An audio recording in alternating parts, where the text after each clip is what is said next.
Ladies and gentlemen, welcome back to the analysis of YOLENO TV. I hope you're well from wherever you're watching this channel. Now, have you ever wondered why Kenya Kwanza government is forcing Kenyans with the SHA?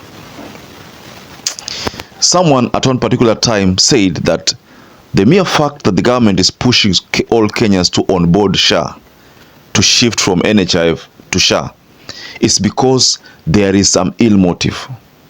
And at one particular time, someone talked about a looming scandal. Now, talking about a looming scandal, there's a video that has surfaced about an amount that has been budgeted for the SHA ICT system. You will be shocked, ladies and gentlemen. 104 billion money that is supposed to finance this SHA ICT system.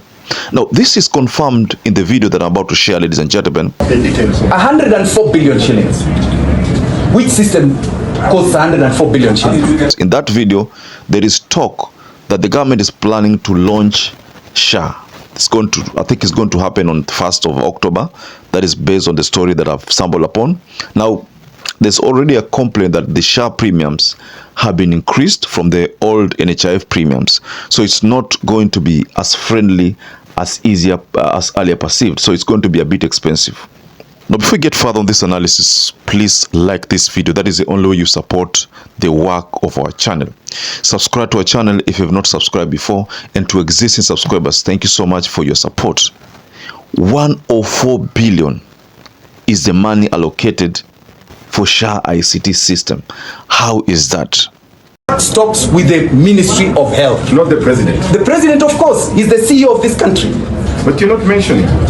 My focus is on the ministry. You know the word of the tender. You have the details. 104 billion shillings. Which system costs 104 billion shillings? They sent us the document. Today they sent us a story, a prose of why they thought it was necessary to single source and the amount 104 billion Kenya shillings. As you are calling upon Kenyans, then these are all Kenyans to come out to stop the launch. Are you contemplating maybe going to court to stop that? I believe there are people who have already gone to court as we speak, but it was necessary, and it is necessary for Kenyans to know that we have this problem at hand. Just like we have seen with what is up. Why I've had to come here today is because this thing is being rushed. The launch is on Tuesday. They want to do it as soon as possible. And why are we increasing the amount today of the amount we are paying on to NHIF, sorry, to Social Health Authority? When NHIF that we've been paying, is it a certain fraction, 500 for regular and, you know, and the various other cadres, and NHIF went on to even invest funds from this pool, and now we want to increase the amount. For what reason? It is a mongrel, and Kenyans need to know. And those that are involved in this deal, please stop taking advantage of Kenyans. Which a random Kenyan will have just asked how much is it, like how much is enough, because the president said enough is enough. Wakenya wamejaziwa vitu vingi back to back, happening back to back. Now that is where I want to tell the president this. You cannot force change of everything in such a short time. You want a new funding model for universities in record time. You want to change the medical insurance system in record time. You are changing the education system in record time. You want to give out lease our ports in record time. You want to lease out the airports in record time. You can't do that. It is not possible. Change has to be gradual. You can't. Even new members of the fourth estate, please go on and inform the people the right things. Expose the rot that is going on in this government.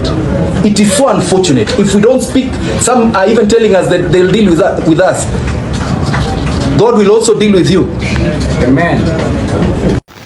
Now, let me take you to somewhere there in May, April. There was a protest in Parliament whereby members of Parliament protested the fact that the tender had been given to an anonymous IT firm And this is what one of the leaders said. We must ensure that every piece of information entering this system is properly procured with appropriate terms. Now you have somebody whom you don't have a contract with. What assurance do we have that the information they are collecting from clients is safe and secure? And then in this back and forth, Kitutu Chache South Member of Parliament Anthony Kibagendi expressed concerns about the lack of transparency surrounding the system employed by SHA to enroll Kenyans in the new health scheme. And he further said the system used by SHA to register Kenyans to the new health scheme is shrouded in ambiguity. We don't know the name of the IT firm being used, the associated costs, and the extent of data already amassed. At face value, this appears to be a breeding ground for corruption. And what followed is that the committee members expressed regret that while registration of Kenyans started earlier last month, the process was shrouded in secrecy and in total violation of the Data Protection Act. So this is what happened previously. That was in April, March, April there. Now the latest revelation is that now it is official that 104 is going to be spent or has already been spent on that SHA ICT system. Now 104 billion to procure an ICT system. You know, we're talking about 104 billion. I mean, it's not 1 billion, 2 billion. And what are the SHA people buying here that is costing them this much? You know, this is like the budget of a certain country, small country, 104 billion.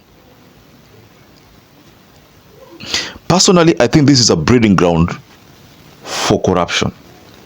And based on this story, ladies and gentlemen, I think going forward, the government must explain.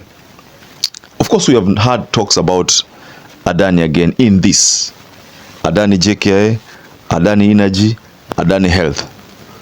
Now, if the names of the name of the ICT firm that was single sourced has not been revealed, then the question here is, why hasn't it been revealed?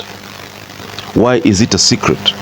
And if that is the case, then it means the tendering process was not followed. Due diligence was not followed.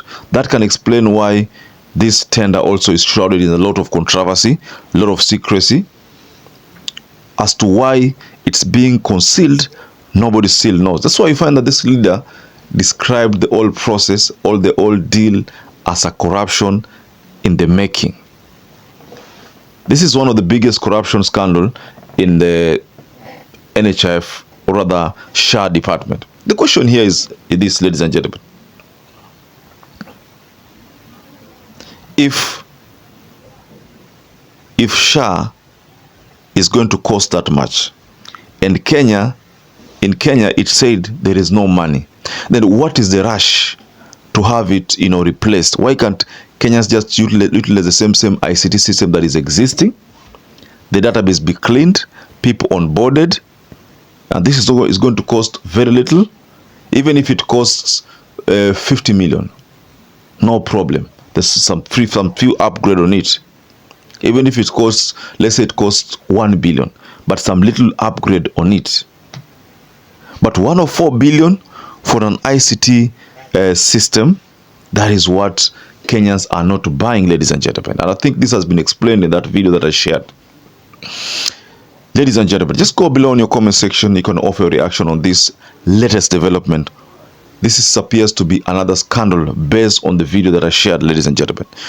So perhaps if you're watching this video and you're not subscribed, take 1 second and subscribe, like this video. Until you catch up again, stay safe and stay blessed.